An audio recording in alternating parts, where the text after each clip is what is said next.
কেমন আছেন সবাই? আশা করি যে যেখান থেকেই দেখছেন সবাই খুব ভালো আর সুস্থ আছেন। আমি ক্যামেলিয়া, লন্ডনে বাঙালির জীবনে আপনাদের স্বাগত জানিয়ে শুরু করছি আরও একটা নতুন পর্ব। আমাদের বাড়ির সামনে যে চেরি গাছ আছে ওটাতে এখন ফুল এসেছে। যখন আমরা এই বাড়িটা প্রথম কিনেছিলাম তখন কিন্তু গাছটাতে কোনো ফুল ছিল না। শুধু পাতাগুলো দেখেই আন্দাজ করেছিলাম এটা একটা চেরি গাছ। তারপর ধীরে ধীরে ঋতু বদলেছে, হেমন্ত গেল, শীত গেল, আর খুব অল্প দিন হলো বসন্ত এসেছে। আর দেখুন, গাছটা এখন সাদা ফুলে একদম ভরে গেছে।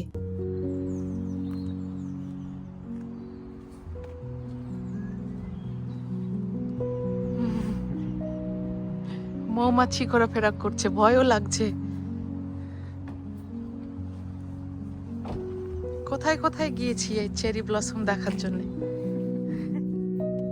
এই চেরি ব্লসম দেখার জন্য ইন্টারনেট, গুগল ঘেটে ঘেটে কোথায় কোথায় গিয়েছি শুধুমাত্র একটু চেরি ব্লসম দেখব বলে। ভাগ্য আজ আমার বাড়ির সামনেই একটা চেরি ব্লসম এনে দিয়েছে। আর শুধু বাড়ির সামনেই নয়, বাড়ির সামনে যে রাস্তাটি রয়েছে পুরো রাস্তা জুড়েই কিন্তু চেরি ব্লসম।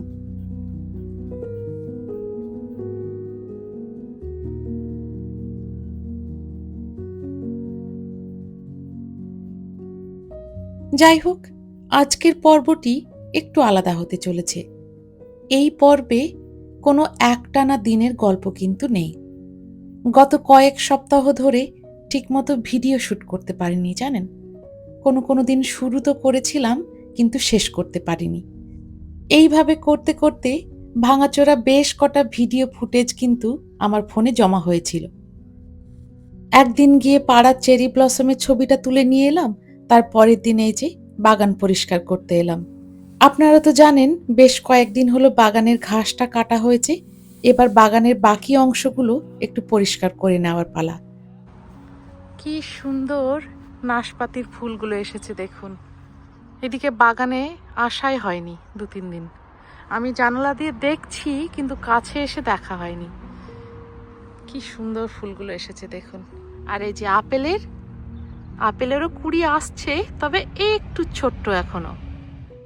যাই হোক, আজকের ভিডিওতে আপনাদের বিশেষ কিছু তেমন দেখানোর নেই, বরং কিছু গুরুত্বপূর্ণ ব্যাপার নিয়ে একটু বসে গল্প করার কথা ভাবলাম। কয়েকদিন আগে একটা ভিডিওতে আমি আপনাদের জিজ্ঞেস করেছিলাম এই দেশে মানুষ সোশ্যাল মিডিয়া নিয়ে কি ভাবে, আর কেন অনেকেই নিজেদের সোশ্যাল মিডিয়া থেকে একটু দূরে সরিয়ে রাখে। এই বিষয়টা নিয়ে যদি আপনারা জানতে চান তাহলে আমাকে একটু জানাতে অনুরোধ করেছিলাম। আর সত্যি বলতে কি, আমি একদমই আশা করিনি এত রেসপন্স পাবো। বেশ কটা কমেন্টও এসেছে আর অনেকগুলো ইমেলও এসেছে এই ব্যাপারে একটু জানতে চেয়ে। ছেলেবেলায় আমাদের বাংলার বইয়ে একটা রচনা ভীষণ জনপ্রিয় ছিল, বিজ্ঞান আশীর্বাদ না অভিশাপ। পরীক্ষায় নাম্বার পাওয়ার আশায় বুঝে বা না বুঝেই বলুন 2 পাতা ভরা একটা রচনা মুখস্থ করেছিলাম। তবে সত্যি বলতে কি, যেটুকু বুঝতাম সেটুকু থেকেই মনে হতো বিজ্ঞান তো আমাদের জীবনে এত কিছু দিয়েছে, ফ্রিজ, টিভি, টেলিফোন, এগুলো তো সব আশীর্বাদই। তাই রচনায় অভিশাপের দিকগুলো মুখস্থ করে লিখলেও মনের ভেতর থেকে কিন্তু কখনো সেগুলো মেনে নিতে পারতাম না। বিজ্ঞান আবার অভিশাপ কিভাবে হয়?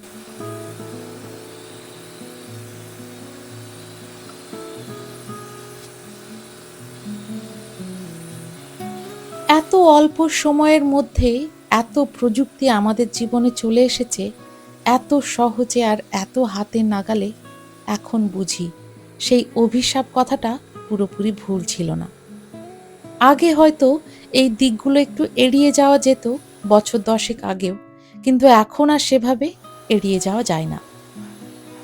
আর সেই জায়গাগুলোর মধ্যে সবচেয়ে বড় জায়গা করে নিয়েছে ইন্টারনেট আর সোশ্যাল মিডিয়া। আজ থেকে 14-15 বছর আগেও সোশ্যাল মিডিয়া যখন হঠাৎ করেই আমাদের জীবনে আসে, তখনও কিন্তু মনে হয়নি সোশ্যাল মিডিয়া একদিন এই জায়গায় পৌঁছে যাবে। তখন মনে হতো এটা শুধুমাত্র একটা যোগাযোগের মাধ্যম, দূরের মানুষকে কাছে আনার একটা সহজ উপায়। বন্ধুদের সাথে একটু কথা বলা, ২-৪টে ছবি শেয়ার করা, একটু হাসাহাসি আড্ডা, এই পর্যন্তই। কিন্তু আজ দেখুন, সোশ্যাল মিডিয়া আমাদের জীবনের একটা বড় অংশ হয়ে গেছে। অনেকের জন্য কাজ, অনেকের জন্য পরিচয়, আবার অনেকের জন্য সেটা চাপ এবং স্ট্রেস যাই বলুন না কেন, সেগুলোও কিন্তু জীবনে বয়ে নিয়ে আসছে। আমরা কি খাচ্ছি, কোথায় যাচ্ছি, কি ভাবছি, সবকিছু যেন কোনো না কোনোভাবে সোশ্যাল মিডিয়ার সাথে জড়িয়ে গেছে। আর এখানেই আসল প্রশ্নটা আসে, সবকিছুই কি শেয়ার করা দরকার, নাকি কিছু জিনিস নিজের কাছে রাখাও জরুরি?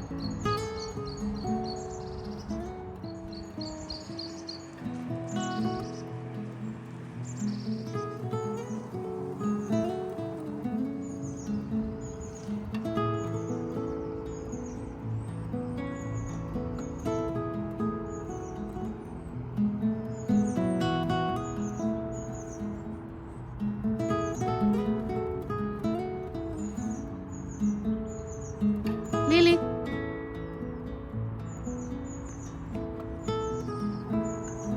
ইংল্যান্ডে আজকাল অনেক মানুষকেই দেখছি সোশ্যাল মিডিয়া থেকে নিজেদের সম্পূর্ণ গুটিয়ে রাখছেন। তাদের না আছে ফেসবুক, না আছে ইনস্টাগ্রাম, জীবনের কোনো অংশই তারা ইন্টারনেটে আর আপলোড করেন না, একেবারেই না। প্রথমে শুনতে একটু অদ্ভুত হয়তো লাগবে, কিন্তু আসলে এটা সবারই কিন্তু সচেতন একটা সিদ্ধান্ত। এর পেছনে সবচেয়ে বড় কারণ হলো চাকরি আর ভবিষ্যৎ। এখানে অনেক মানুষ মনে করেন আপনি অনলাইনে যা রাখছেন সেটা আপনার পরিচয়ের একটা ভীষণ বড় অংশ। অনেক এমপ্লয়ার আছেন, মানে যে কোম্পানিতে মানুষ চাকরি করে, তারা কিন্তু তাদের এমপ্লয়িদের সোশ্যাল মিডিয়া কিন্তু রীতিমতো চেক করে। আপনি কি লিখছেন, কি শেয়ার করছেন, কেমন আচরণ করছেন, এসব মিলিয়ে সেই এমপ্লয়ি সম্পর্কে কিন্তু একটা ধারণা তৈরি হয়। আর তার সাথে জড়িয়ে যায় কোম্পানির নিজের রেপুটেশনও। অনলাইনে একটা ছোট্ট ভুল অনেক সময় কিন্তু বড় সমস্যায় পরিণত হতে পারে। তাই আজকাল অনেকেই একটা সহজ সিদ্ধান্ত নেন যে সোশ্যাল মিডিয়ায় একদম না থাকলেই কিন্তু সবচেয়ে বেশি সেফ। একেবারে না থাকলে কোনো ভুল বোঝাবুঝি হবে না, কোনো ঝুঁকিও নেই, ঝামেলাও নেই।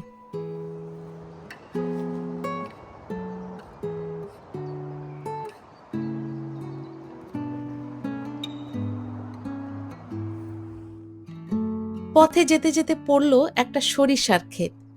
দেখে এত সুন্দর লাগলো, গাড়ি থেকে নেমে ভাবলাম আপনাদেরকে একটু দেখাই। এই সময়ে ইংল্যান্ডে বিপুল পরিমাণে কিন্তু সরিষার চাষ হয়। দেখুন কি সুন্দর লাগছে, একদম কিন্তু আমাদের দেশের মতোই লাগছে বলুন।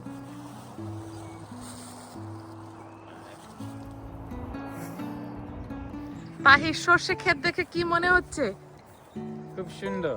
খুব সুন্দর। ডু ইউ নো হোয়াট সর্ষে খেতে ভূত? সর্ষে খেতে ভূত। You can see ghost in the সর্ষে ক্ষেত।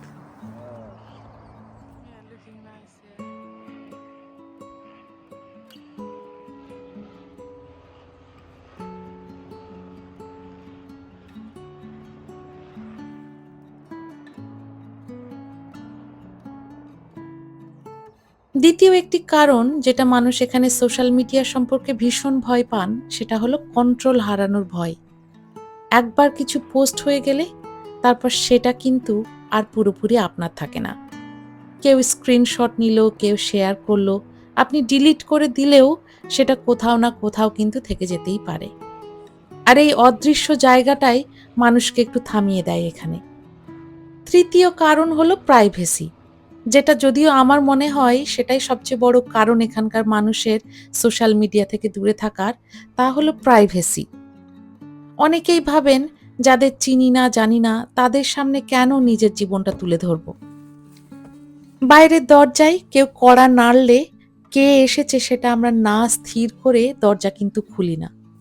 কিন্তু আজকাল আমাদের জীবনের ছোট বড় অনেক অংশই কিন্তু যাদের চিনি না তাদের সামনেও নির্দ্বিধায় কিন্তু উপস্থিত করে দিই। আর এই পুরো কনসেপ্টটা থেকেই আজকাল এখানকার বহু মানুষই কিন্তু নিজেদেরকে গুটিয়ে রাখার চেষ্টা করছেন। দেখুন পেয়ার গাছটায় কত ফুল এসেছে। আমাদের বাড়িটাতেও এসেছে। আর এই গাছটা তো ভীষণ বড়, বহু বছরের পুরনো।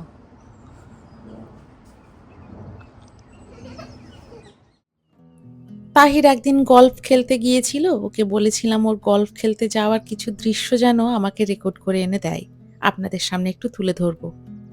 আরও একটা ভীষণ বড় কারণ যার কারণে অনেক মানুষই আজকাল সোশ্যাল মিডিয়া থেকে দূরে থাকছেন, তা হলো মেন্টাল হেলথ। এখানে অনেকেই খুব খোলাখুলিই বলেন সোশ্যাল মিডিয়া তাদের ভালো লাগে না, কারণ বারবার অন্যের জীবন দেখতে দেখতে নিজের জীবনটা নিয়ে একটা অদৃশ্য চাপ তৈরি হয়। অন্যের জীবনের সঙ্গে নিজের জীবনটার তুলনা একটা অস্থিরতার সৃষ্টি করে, কখনো কখনো একাকিত্বও কিন্তু এনে দেয় জীবনে। তাই আজকাল সেই কারণেই অনেকেই কিন্তু সোশ্যাল মিডিয়া থেকে দূরে থাকার সিদ্ধান্ত নিচ্ছে।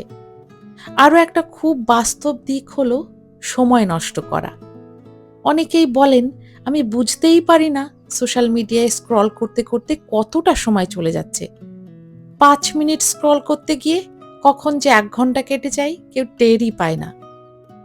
আর অন্যান্য অনলাইন ঝুঁকি তো আছেই, ফেক প্রোফাইল করা, স্ক্যাম করা, আইডেন্টিটি থেফট করা। আপনি যত বেশি শেয়ার করবেন তত বেশি আপনার তথ্য বাইরে যাবে। আর যত বেশি তথ্য বাইরে যাবে এই যে স্ক্যাম, আইডেন্টিটি থেফট, এই সমস্ত ঝুঁকি কিন্তু বেড়েই যায়।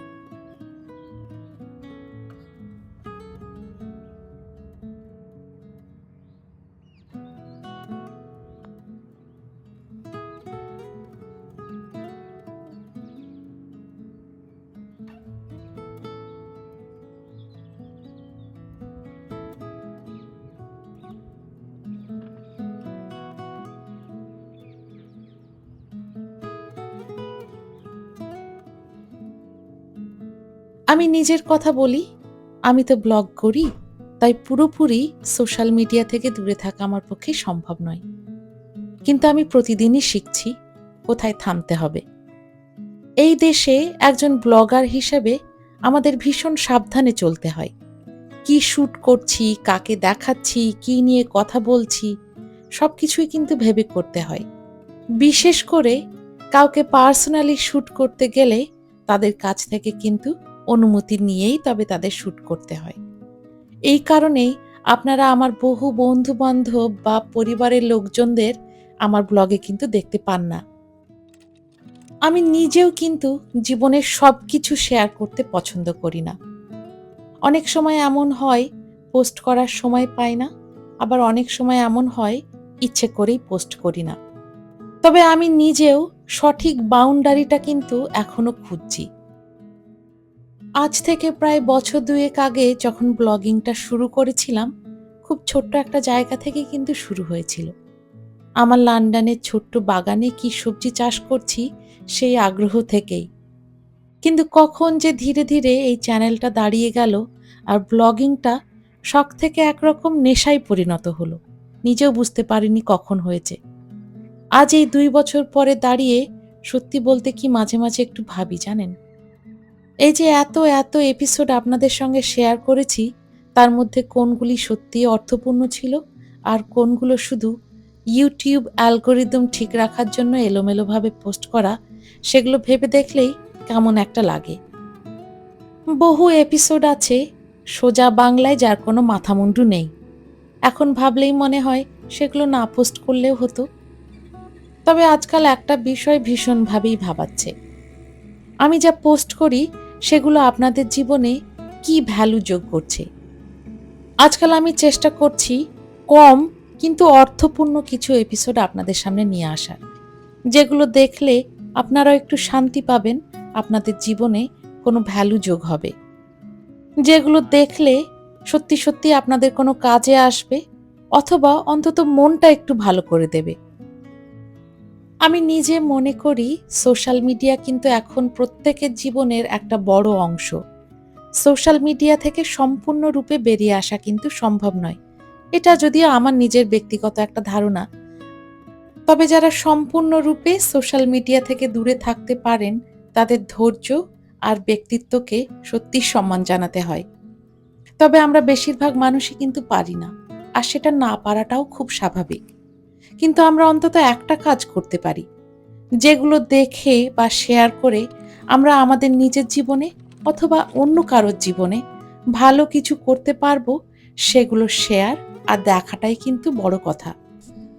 যেগুলো দেখে বা যেগুলো শেয়ার করে আমাদের জীবনে ভালো কিছুর থেকে খারাপ বেশি প্রভাব পড়ছে, সেগুলো একটু এড়িয়ে চলাই ভালো। কারণ ওই যে সবকিছুর উপরে কিন্তু নিজের মেন্টাল হেলথ। যাক, অনেক জ্ঞান বর্ষণ করলাম, তবে শেষ পর্যন্ত একটা কথাই বলবো, সোশ্যাল মিডিয়া আমাদের কন্ট্রোল করবে না আমরা সোশ্যাল মিডিয়াকে কন্ট্রোল করব, এই সিদ্ধান্তটা কিন্তু আমাদেরই।